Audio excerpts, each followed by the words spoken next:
أعوذ بالله من الشيطان الرجيم بسم الله الرحمن الرحيم ومنهم أميون لا يعلمون الكتاب إلا أماني وإن هم إلا يظنون. അസ്സലാമു അലൈക്കും വറഹ്മത്തുള്ളാഹി വബറകാതുഹു. സൂറ അൽ ബഖറയിലെ 79-ാം വചനമാണ് നാം ശ്രവിച്ചത്. ഈ ആയത്തിന്റെ അർത്ഥം ഇപ്രകാരമാണ്: അവരിൽ ചിലർ നിരക്ഷരരാകുന്നു. ചില വ്യാജ സങ്കല്പങ്ങളല്ലാതെ അവർ തങ്ങളുടെ ഗ്രന്ഥത്തെ സംബന്ധിച്ച് യാതൊന്നും അറിയുന്നില്ല. അവർ ഊഹിക്കുക മാത്രമാണ് ചെയ്യുന്നത്. ഈ ആയത്തിനെ വിശദീകരിച്ചുകൊണ്ട് സയ്യിദ്നാ ഹദ്റത്ത് മുസ്ലിം റളിയല്ലാഹു അൻഹു തഫ്സീറെ കബീറിൽ പറയുന്നു, അമാനിയ ഉംനീയത്തുൻ എന്നതിൻ്റെ ബഹുവചനമാണ്. അതിൻ്റെ അർത്ഥങ്ങൾ: 1 ആഗ്രഹിക്കുന്ന എന്തെങ്കിലും, 2 കളവ്, 3 വായിക്കപ്പെടുന്ന എന്തെങ്കിലും, 4 ഉദ്ദേശ്യം. അപ്പോൾ ആയത്തിൻ്റെ അർത്ഥം ഇപ്രകാരമായിരിക്കും: ബനി ഇസ്രായേൽ ചില ആളുകൾക്ക് അവരുടെ ഗ്രന്ഥങ്ങൾ വായിക്കാനുള്ള കഴിവ് മാത്രമാണ് അവരിലുണ്ടായിരുന്നത്.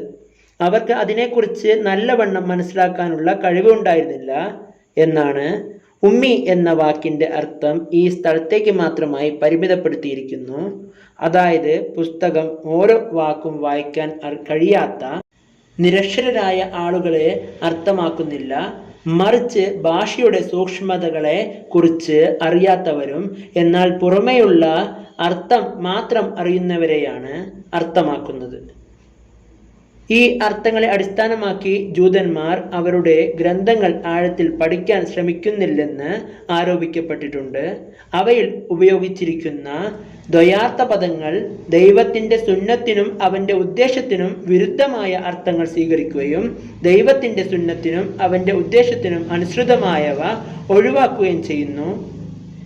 ഈ വിഷയം മുസ്ലിങ്ങൾക്ക് വലിയൊരു പാഠമാണ് നൽകുന്നത്. ഇന്ന് മുസ്ലിങ്ങളുടെയും അവസ്ഥ ഇത് തന്നെയാണ്. മിക്ക മുസ്ലിങ്ങൾക്കും വിശുദ്ധ ഖുർആന്റെ അർത്ഥം അറിയില്ല. അറിയുന്നവർക്ക് തന്നെ പരിമിതമായ അറിവ് മാത്രമേ ഉള്ളൂ.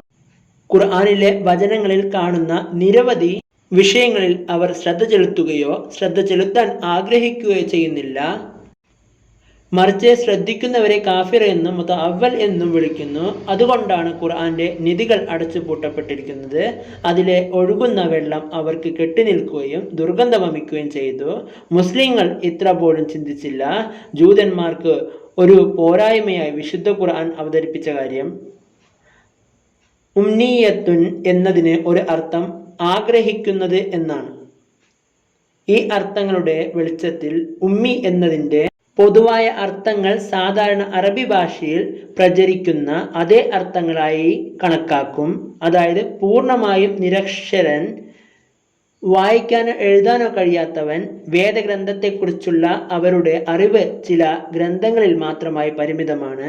അതായത് ബനി ഇസ്രായേൽ ഗ്രന്ഥങ്ങൾ അർത്ഥം മനസ്സിലാക്കാതെ വായിക്കുകയോ അല്ലെങ്കിൽ ആളുകളിൽ നിന്ന് അവ കേൾക്കുകയോ ചെയ്താൽ അത് നമ്മുടെ രക്ഷയ്ക്ക് മതിയായതാണെന്ന് കരുതുന്നു. ദൈവത്തിൻ്റെ ഗ്രന്ഥം അവരുടെ ഹൃദയങ്ങളിൽ ഒരു ആഗ്രഹം സൃഷ്ടിക്കുക മാത്രമേ ചെയ്യുന്നുള്ളൂ. യാതൊരു അറിവോ വെളിച്ചമോ നൽകുന്നില്ല. ഇന്നത്തെ മുസ്ലിങ്ങൾക്കിടയിലും ഈ അവസ്ഥ ഉടലെടുത്തിട്ടുണ്ട്. അവർ അതിനെക്കുറിച്ച് ബോധവാന്മാരല്ല. അവർ ബോധവാന്മാരാകാൻ പോലും ശ്രമിക്കുന്നില്ല. വിശുദ്ധ ഖുർആൻ അക്ഷരാർത്ഥത്തിൽ പാരായണം ചെയ്യാൻ പോലും അറിയാത്ത ദശലക്ഷക്കണക്കിന് മുസ്ലിങ്ങളുണ്ട്. ഖുർആൻ വായിക്കാൻ അറിയുന്ന ദശലക്ഷക്കണക്കിന് ആളുകളുണ്ട്. പക്ഷേ അവയുടെ അർത്ഥങ്ങൾ അറിയില്ല. ഈ 2 വിഭാഗങ്ങളുടെയും ഹൃദയങ്ങൾക്ക് വിശുദ്ധ ഖുർആൻ വായിക്കാനോ അതിൻ്റെ അർത്ഥം മനസ്സിലാക്കാനോ ഉള്ള ആഗ്രഹം പോലുമില്ല. അർത്ഥം അറിയാതെ അവർ വിശുദ്ധ ഖുർആൻ വായിക്കുമ്പോൾ അല്ലെങ്കിൽ അവർക്ക് അത് പോലും ചെയ്യാൻ കഴിയുന്നില്ലെങ്കിൽ ഇടയ്ക്കിടെ ആരെങ്കിലും വിശുദ്ധ ഖുർആൻ പാരായണം ചെയ്യുന്നത് കേൾക്കുമ്പോൾ തങ്ങൾക്ക് രക്ഷ ലഭിച്ചെന്ന് അവർ സംതൃപ്തരാകുന്നു. കാരണം അവർ വിശുദ്ധ ഖുർആൻ കേട്ടിട്ടുണ്ട്, വായിച്ചിട്ടുണ്ട്. യഥാർത്ഥത്തിൽ അവർ വിശുദ്ധ ഖുർആൻ വായിക്കുകയോ കേൾക്കുകയോ ചെയ്തിട്ടില്ല. മറിച്ച് ശബ്ദങ്ങളുടെ ചില വ്യതിയാനങ്ങളോ മഷികയുടെ ചില വരകളോ ആണ് കണ്ടത്. വിശുദ്ധ ഖുർആൻ എന്നത് അതിലെ അക്ഷരങ്ങളും വാക്കുകളും പരാമർശിക്കുന്ന വിഷയത്തിന്റെ പേരാണ്. വിശുദ്ധ ഖുർആനിനെ വാക്കുകളുടെ അർത്ഥം മനസ്സിലാക്കിക്കൊണ്ട് അത് വായിക്കുന്നില്ലെങ്കിൽ അയാൾ വിശുദ്ധ ഖുർആൻ വായിച്ചിട്ടില്ല എന്ന് അർത്ഥമാക്കുന്നു. സർവശക്തനായ അള്ളാഹു ലോകത്തിന് മാർഗനിർദ്ദേശം നൽകുന്നതിനായി അയച്ച വേദഗ്രന്ഥം അറിയാത്ത ഒരാൾക്ക് എങ്ങനെയാണ് താൻ യഥാർത്ഥ മതത്തിൽ വിശ്വസിച്ചിട്ടുണ്ടെന്ന് അവകാശപ്പെടാൻ കഴിയുക? വിശുദ്ധ ഖുർആന്റെ അർത്ഥം മനസ്സിലാക്കാത്ത ഒരാൾ വിശുദ്ധ ഖുർആൻ പാരായണം ചെയ്യാൻ പാടില്ല എന്നല്ല ഞാൻ പറയുന്നത്. അത്തരമൊരു പാരായണം കുറഞ്ഞ പക്ഷം അതിൻ്റെ ഉദ്ദേശ്യത്തെ ഓർമ്മിപ്പിക്കുന്നു. എന്നാൽ അർത്ഥങ്ങൾ അറിയാനുള്ള ആഗ്രഹം അവൻ്റെ ഹൃദയങ്ങളിൽ ഉണ്ടായിരിക്കണം. അവ പഠിക്കാൻ അവൻ കുറച്ച് പരിശ്രമിക്കുകയെങ്കിലും ചെയ്യണം. ഈ ആഗ്രഹം നിലനിൽക്കുകയാണെങ്കിൽ, അത്തരമൊരു ശ്രമം തുടരുകയാണെങ്കിൽ തീർച്ചയായും അത്തരമൊരു വ്യക്തി അള്ളാഹുവിൻ്റെയും അവൻ്റെ ദൂതൻ്റെയും മുമ്പിൽ കുറ്റക്കാരൻ ആവുകയില്ല.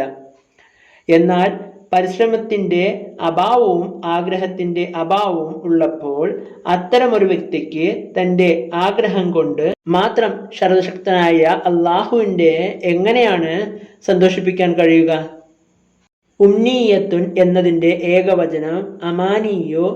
ഇതിൻ്റെ ഒരർത്ഥം കളവ് എന്നാണ്. ഈ അർത്ഥങ്ങൾ അനുസരിച്ച് ഈ ആയത്തിൻ്റെ അർത്ഥം ഇതാണ്: ചില ദൂതന്മാർ നിരക്ഷരരാണ്, അവർക്ക് ഗ്രന്ഥത്തെക്കുറിച്ച് യാതൊരു അറിവുമില്ല. ചില കള്ളന്മാർ ഒഴികെ, അതായത് ദൈവിക വചനങ്ങളുടെ അർത്ഥം അറിയാത്ത ചില ആളുകൾ ആ കൂട്ടത്തിലുണ്ട്. പക്ഷേ ദൈവിക വചനങ്ങളുടെ അർത്ഥം തങ്ങൾക്ക് മനസ്സിലായെന്ന് ലോകം വിശ്വസിക്കണമെന്ന് അവർ തീർച്ചയായും ആഗ്രഹിക്കുന്നു. യാതൊരു അറിവുമില്ലാതെ അവർ പണ്ഡിതരാണെന്ന് വിളിക്കപ്പെടാൻ ആഗ്രഹിക്കുന്നു. അള്ളാഹു പറയുന്നു, അത്തരം ജൂതന്മാർക്ക് എന്ത് പ്രയോജനമാണ് ലഭിക്കുക? അല്ലെങ്കിൽ അവർ മറ്റുള്ളവർക്ക് എന്ത് പ്രയോജനമാണ് എത്തിക്കുന്നത്? അള്ളാഹുവിൻ്റെ അനുഗ്രഹം അവർക്ക് ലഭിക്കാൻ എപ്പോഴാണ് അവർ അതിന് യോഗ്യരാവുക?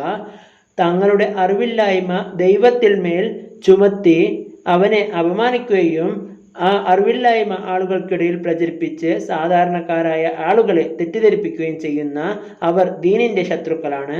നിർഭാഗ്യവശാൽ ഇത്തരത്തിലുള്ള സംഘം ഇന്ന് മുസ്ലിങ്ങൾക്കിടയിലും വ്യാപകമാണ്. വിശുദ്ധ ഖുർആന്റെ അക്ഷരം പോലും വായിക്കാൻ അറിയാത്തവർ അവരിലുണ്ട്. എന്നാൽ അവർ വിവിധ സ്ഥലങ്ങളിൽ നിന്ന് കേട്ട കഥകൾ ദൈവത്തിൻ്റെയും അവൻ്റെ റസൂലിൻ്റെയും ആണെന്ന് പറഞ്ഞ് ആളുകൾ വിവരിക്കുന്നു. പിന്നീട് ഈ കഥകൾ വിശ്വസിക്കണമെന്നും അതിലടങ്ങിയിരിക്കുന്ന കൽപ്പനകൾ അനുസരിക്കണമെന്നും പറയുന്നു. വൈൻ ഹും ഇല്ലാ യളുന്നൂൻ, അതായത് മുകളിൽ പരാമർശിച്ച എല്ലാ വിഭാഗത്തിലുള്ള ആളുകളും ഊഹിക്കുക മാത്രമാണ് ചെയ്യുന്നത്. അറിവ് അവരുടെ പക്കലില്ല. ഭാഷയെക്കുറിച്ച് പൂർണ്ണമായ അറിവില്ലാത്തവർ പോലും ഊഹങ്ങളെ അടിസ്ഥാനമാക്കിയാണ് പ്രവർത്തിക്കുന്നത്.